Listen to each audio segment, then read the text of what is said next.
Have you ever answered your phone only to hear an automated voice trying to scam you? This is Ralph from the Ask Ralph podcast. Actually, this is an AI clone of Ralph's voice. It's very scary just how easy it is to clone someone's voice. Can you even tell the difference? So that was my AI voice clone. Interesting, isn't it?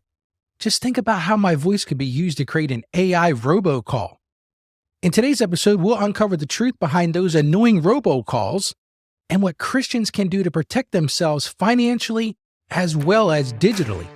Welcome to the Ask Ralph podcast. We're listening to an experienced financial professional with over 30 years of experience can help you make sense of confusing questions, current headlines, and industry trends about taxes, small business, financial decision-making, investment strategies, and even the art of proper budgeting. Ask Ralph makes the complex simple by sharing his real-world knowledge from a Christian perspective with all things financial.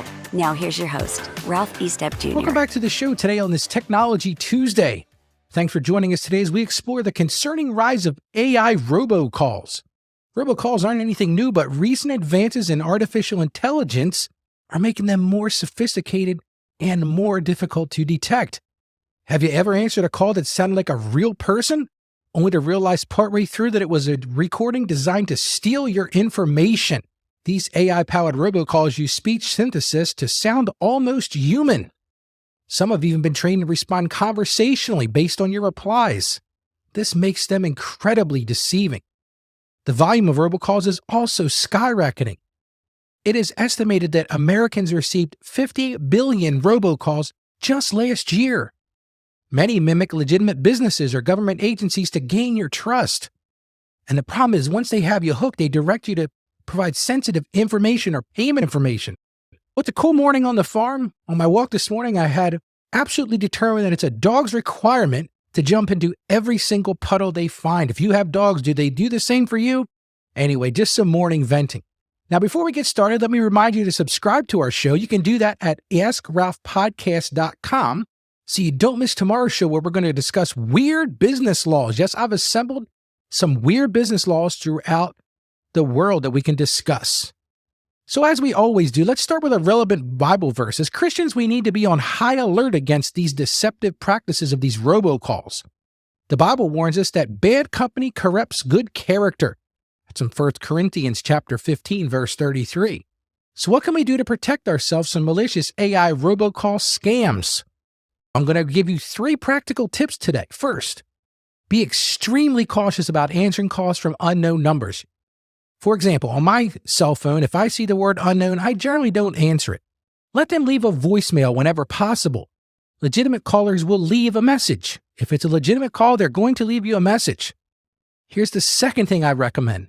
Hang up immediately. If a recording starts pitching your products, services, or requests for personal information, don't engage at all. Even if it sounds official, just hang up. And third, look into call blocking apps that set your phone to automatically block potential spam calls. Now, I have a Verizon phone, and one of the apps that's built in there is a robocall blocker. This can drastically cut down on interruptions. The truth is, folks, robocalls are more than just a nuisance. They can result in identity theft, financial fraud, and other harm if you fall for their tactics.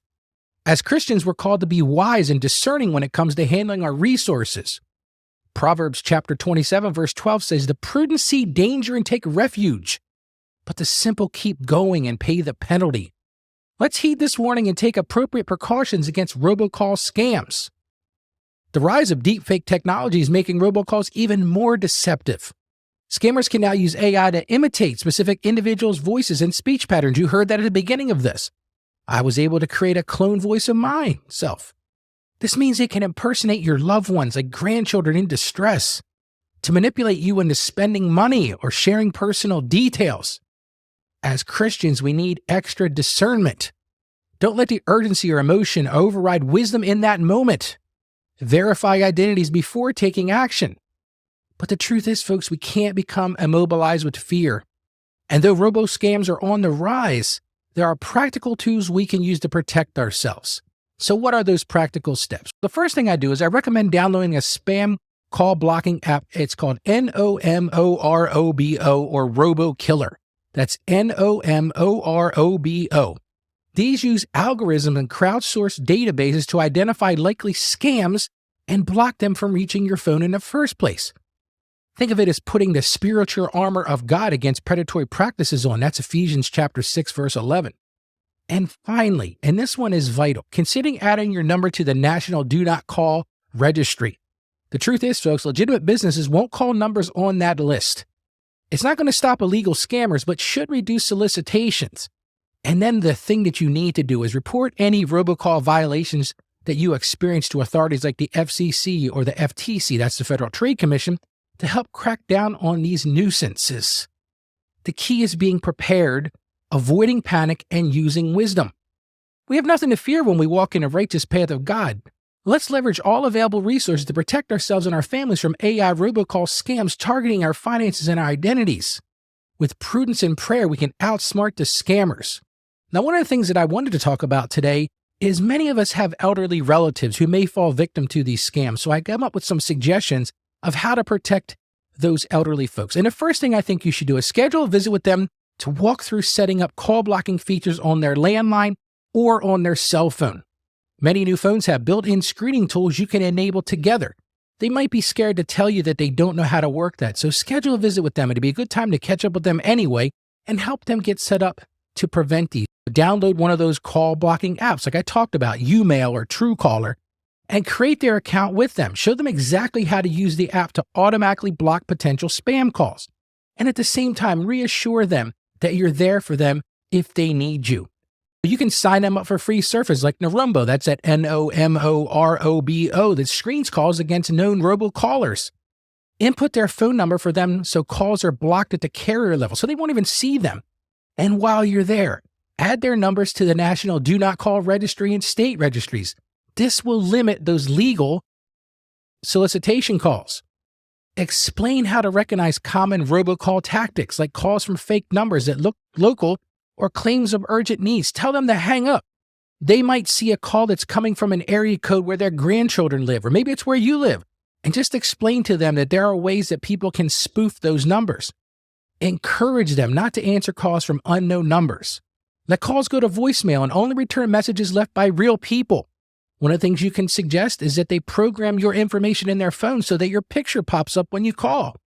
If they do answer a suspicious robocall, advise them to hang up immediately without saying anything. It's so easy to get trapped in these scam calls. Tell them not to press any buttons or attempt to speak to an operator. Another thing you could consider is set a PIN code on their accounts in case a scammer tries social engineering to gain access by impersonating them or a loved one. Remind them to never give out sensitive information like social security numbers, credit card details, or online banking passwords over the phone. I see this time and time again in my practice with elderly folks. With patience and by equipping them with the right tools and knowledge, we can help elderly loved ones protect themselves from invasive AI phone scams that are just looking to target their finances and their privacy. Now, before we wrap up, I want to remind all of our listeners to visit our podcast page. That's at AskRalphPodcast.com. There you can leave a review, share your thoughts, or even send us a message with questions for future episodes. As I always say, I'd love to hear from my listeners about what you'd like to hear on this show. While you're there, make sure you join our email list to enter into our weekly $25 Amazon gift card drawing.